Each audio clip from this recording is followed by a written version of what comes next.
Take advantage of the Boxing King media discount at BYD Sheffield.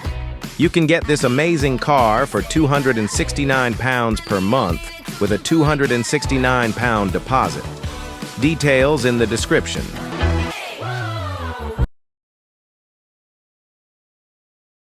Boxing King Media powered by BYD, Mr. Gareth A. Davies. It's Wednesday morning, Gareth. How are you? Yep. I'm very well indeed. How are you?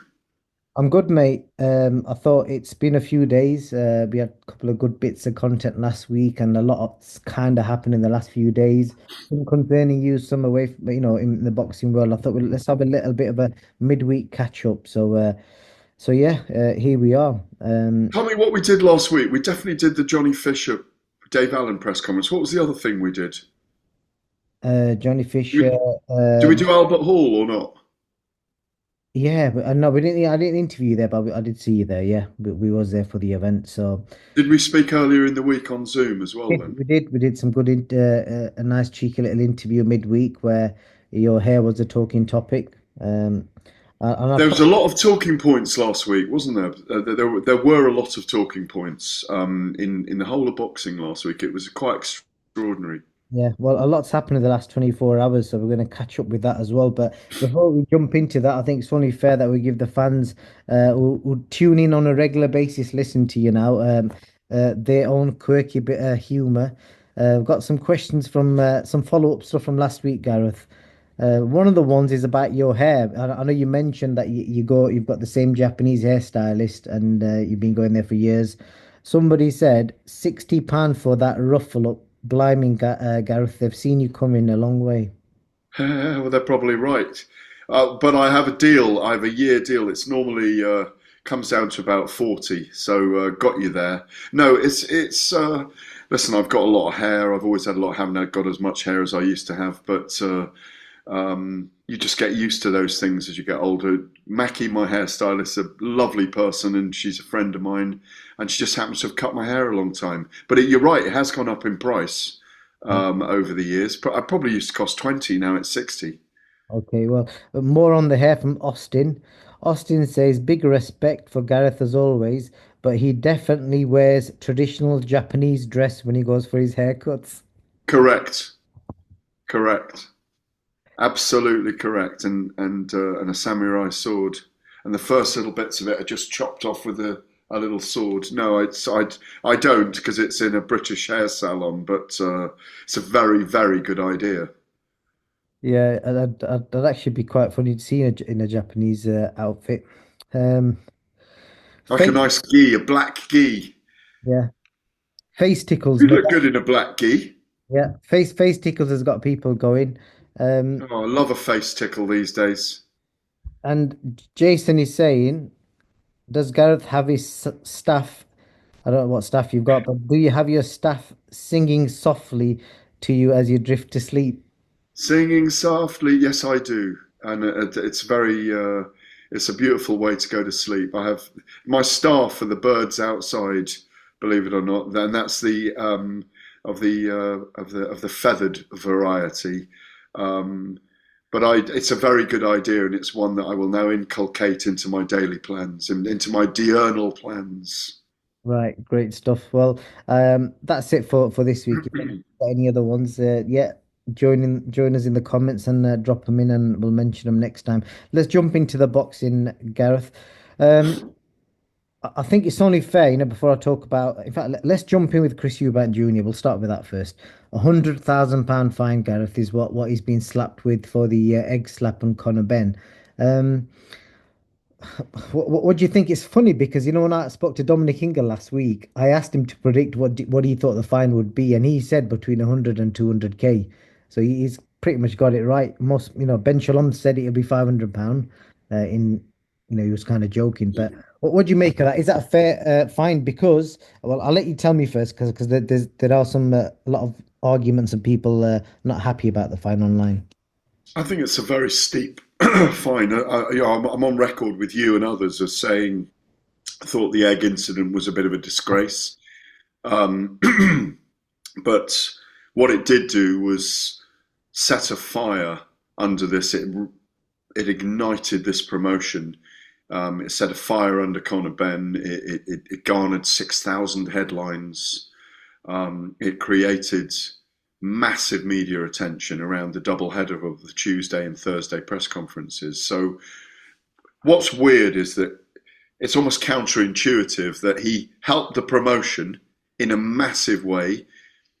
I think we both agreed on the fact when we spoke about it that he won both press conferences 10-8 in terms of scoring of the rounds, hands down. Silenced Eddie Hearn, closed him down, got one over on Conor Benn. As I say, got him very emotional and out there, was articulate and intelligent, cool, calm and calculated, but he's paid the price for it. And I think when you think that Derek Chisora was fined 25 grand for tipping a table over and microphones being thrown and all sorts at his Dillian White press conference in Manchester, was it? I think, I recall. When you think that Chris is being fined 100 grand, it's probably because he's earning 10 million for this fight. So it's very ironic because he's helped the promotion by what he did, but it's stabbed him in the pocket, if I can use that expression. It's a lot of money, but if he's earning 10 million, it won't bother him that much. And if people wonder where the money goes, it does go. It doesn't go into anyone's pocket. It just goes to the Boxing Board of Control to pay for their fees for different things. It's not like Robert Smith pockets 100 grand. They use it for research purposes, for services to Boxing Board of Control. It's always put to. The question is that what's research and what services? Well, I mean, the training of officials, the general administration of the Boxing Board of Control. I mean, obviously they get fees for events, but it's a big fine. Let me put it that it's a big fine, but I think it was so high profile. Funnily enough, I'm talking to Robert Smith tomorrow. I'm doing an interview with Robert Smith, and I'm fascinated to know why. It's one of my questions for him. What was the basis of choosing 100K as the fine, given that he didn't irreparably damage someone at a press conference? It was just an egg, if you like. Yes, there were certain risks with doing that, but obviously they see it in a big way as bringing the sport into disrepute. As I say, when I first saw it, I thought it was bad. But the more I've seen it and the more I see how both men have embraced it and how Conor Benn behaved at the second press conference, the less I've thought that. I think it's 25 grand should have been the fine for me. Something like that. Look, if you speak to him, but it'd be interesting to ask him because this is my understanding. You get fined a percentage of your purse. So Yeah, exactly. he's probably been fined. I'm assuming if it's 10 million, 1%. If my maths is Yeah, that's what I'm working on exactly. But if they've declared, if the Boxing Board of Control have asked them how much the purse is, and he said 10 million, it's a nice bit of info, isn't it? If it is 1%.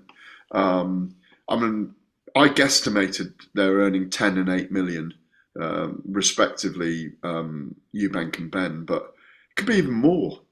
You never know. He called it a diabolical figure that he'd asked Turki Al Sheikh for. So it's fascinating. It's such a big event, this. Whether the fight delivers, I don't know, but it's a big event. Is it fair? Because I think when I spoke to you last time, I drew the comparisons with Cash Ali when he bit David Price, which, to be fair, is worse than hitting someone with Yeah, it is worse. He bit him in the ring on numerous occasions, and he was fined 10 grand, I think it was, and that was a percentage of his purse, from what I know from personally speaking to him. So, so does that mean he earned 100 grand for the fight? No, I think he got fined 50% off his purse. So yeah, I'll let you do the math. Well, it is a very serious. You've got to come. And he was banned for 6 months as well. Yeah, but you've got to come down hard on someone doing that. I mean, like if we weigh up the equation, 6 month ban, 10 grand fine, for a bite, Like, where do you draw the line? Is it fair that they're taking a percentage of his purse rather than having like a ballpark figure? That's the argument. No, I think it's fine. He won't even feel it. Okay, and then the other thing is, you will have seen a lot of people on Twitter, a lot of people in boxing have obviously raised eyebrows and obviously kind of brought up the Connor's case. But obviously, just to put it out there, like he said himself, he's been cleared by WBC and the boxing board, and obviously he's going to fight under a British Boxing Board license. Some people have obviously put that out there as well, saying that there was no fines for that, and then obviously he's been stung for I know. It's very ironic. By the way, it's worth going back to 90. I was just looking this up because Mike Tyson came to mind. If you recall, in 1997, you may not. He was fined 3 million after he bit Evander Holyfield's ear during the boxing match, and his license um, was also revoked. And that was a 30 million purse. So that was 10% that okay. he was fined then, by the way. So that's one of the biggest fines we've ever seen in boxing history, by the way, just to be historical about that. Throw that at me again. So, yeah, What the irony of Conor Benn not being fined, you mean? yeah, that's what people have been saying online. A lot of people, you will have seen a lot of tweets, people just trying to raise eyebrows on that. But that's interesting what you said there. So it's obvious it is basically based on what you're earning, and they'd take a percentage of that. So if they slapped Chris with a 10%, a million would have sounded outrageous, I'm guessing. I don't know, but you couldn't have fined him 1 million for doing that. I mean, biting, physically damaging someone by biting both of their ears during one of the biggest events in history, and also it's Nevada, and also he was earning 30 million. I mean, an egg slap, scrambling an egg on the right hand side of Conor Benn's face was nothing in comparison. Listen, if he'd blinded him with a piece of eggshell or he'd cut his eye open or anything like that, then obviously it would have been more serious. But as it was, he just ruined his designer clothes, didn't he? Indeed. I don't know if you've seen the clip from Piers Morgan, from Chris. He's I put have.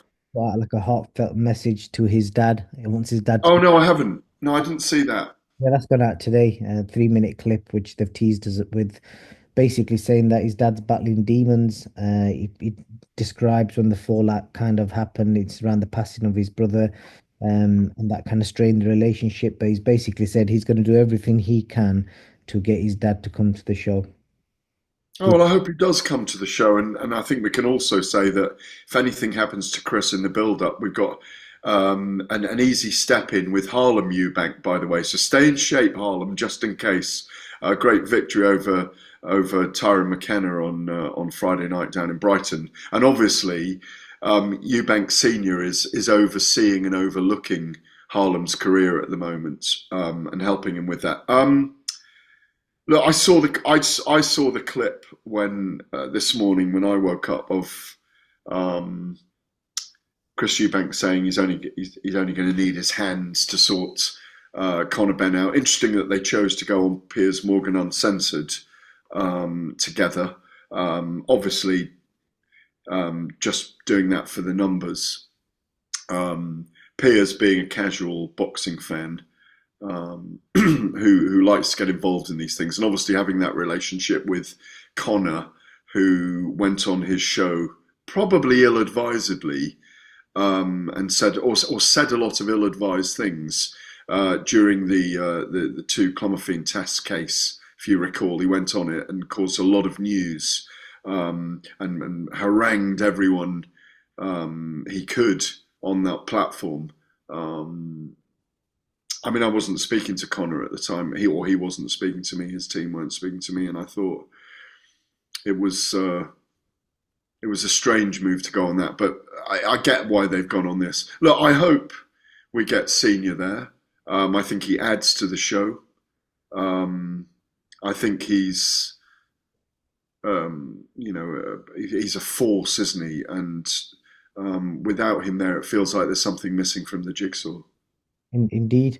It's going to get a quick word from you moving on to the welterweight division. Keith Thurman made his comeback this morning. Do you know what happened? Have they fought already? Yeah. Do you want to see what happened? I'll let you just watch this. Obviously, people watching, I'll just have it on the screen as well. Done. Oh, what a left hook! Left hook come uppercut. Yeah.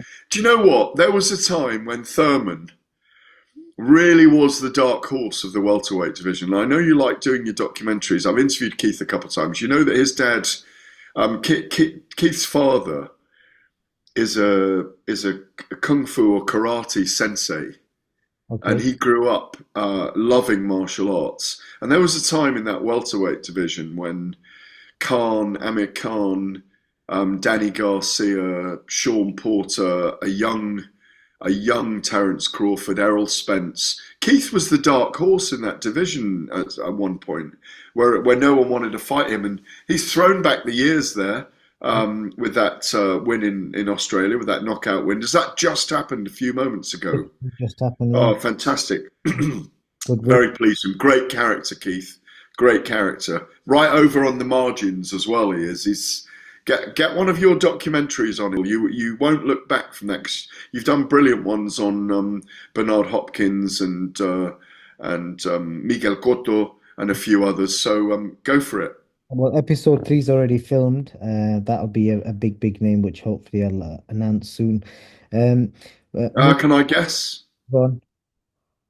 Did you do it in Riyadh?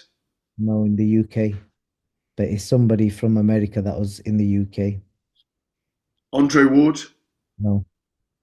He's just been with Joe Calzaghe the last couple of days, which looked fun. No. Sean Porter? No. I'll tell you because the it's not going to be like widely put out there, but Mickey Ward. Oh, well done. Yeah, brilliant. Mickey. Brilliant. I attended one of those Ward Gatti fights, Oh, did um, I think the you got trilogy of fights. It was unbelievable.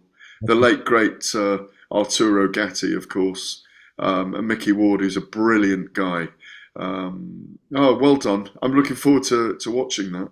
A great conversation about his days laboring, all that kind of stuff. So that was quite interesting. Moving on, Tyson Fury teased everyone for 24 hours. I think the world was like thinking, right, he's back. But I saw a lot of the comments. He got absolutely hammered in the comments because they were like saying, what I mean, like, what is this? Is this a joke? But Soccer Aid. Yeah, co-managing the Soccer Aid for UNICEF, co-managing the what is it, the World Team or the England Mm. team, Team. with none other than Wayne Mr. Rooney. Rooney, Wayne Rooney, who's a huge boxing fan.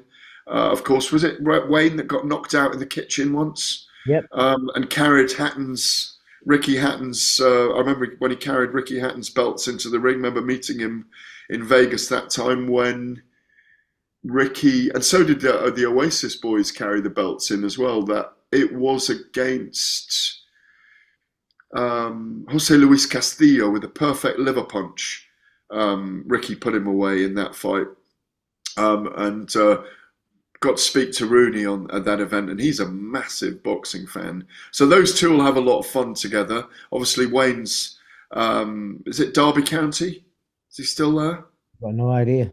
No, I think I'm not sure. I know he's the manager of Derby County at one point. I'm not sure if he still is. I don't follow it, but that'll be a great. That'll cause some ripples and some news. And I see it's put a little bit of life into Tyson. He's not doing leg day with Paris at the moment in the gym. He's out for a run with Prince this morning, which was good to see. Maybe it's kind of just jiggled something in him. And who knows, he might be stimulated by being around all those footballers and being around that event. It may just put him in front of the media enough and stimulate him to get back. And my segue on this is get in there. Get in there and fight Anthony Joshua while you still can.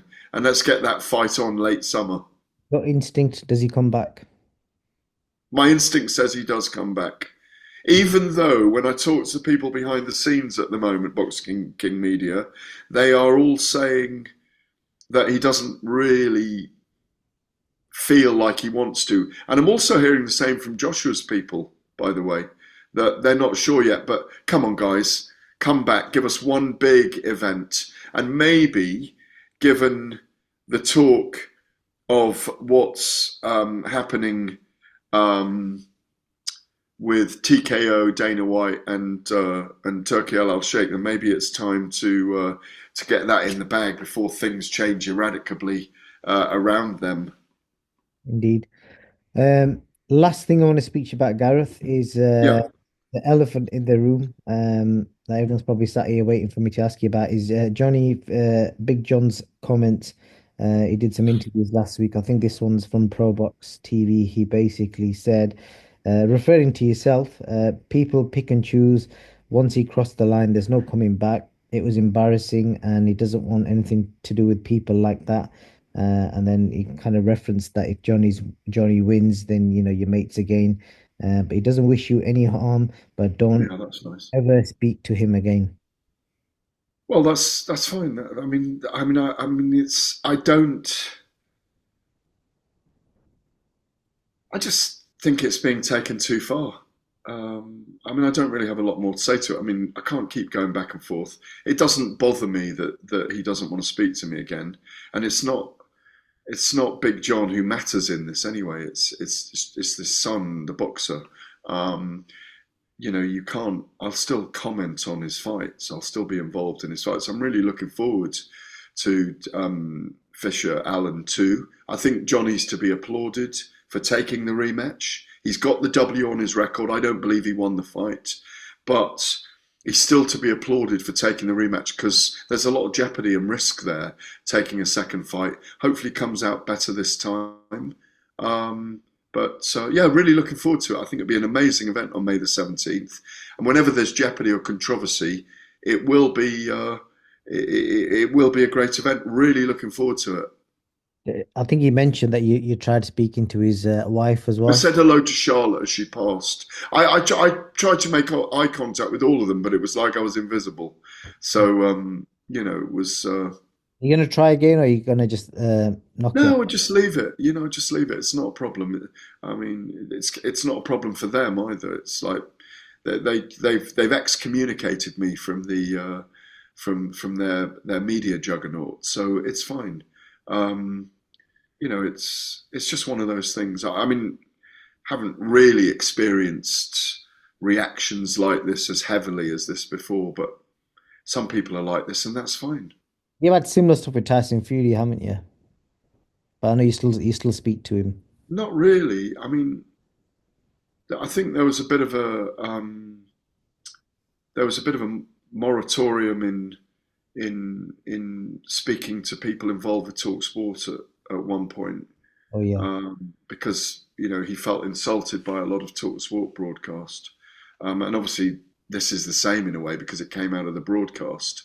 Um, but Tyson Fury doesn't not speak to me because I thought Alexander Usyk won the two fights against him last year. So it's just one of those situations that it's the emotion and love and care that people have for their own family, and I get that. But what I don't get, the point that they're missing is that I didn't criticize the boxer. I criticized the judging. You know, so it doesn't mean you don't. It doesn't mean you dislike that person. You've just criticised the boxer. You've just criticised the boxing. I mean, look, it's out there. It's been out there for a few months now, and you can keep going back and forth on it forever. But I mean, I wish him well in his fight with Dave Allen. This is his opportunity to properly put the record straight. I hear they're both earning well for it. The Copper Box will be alive on May the 17th.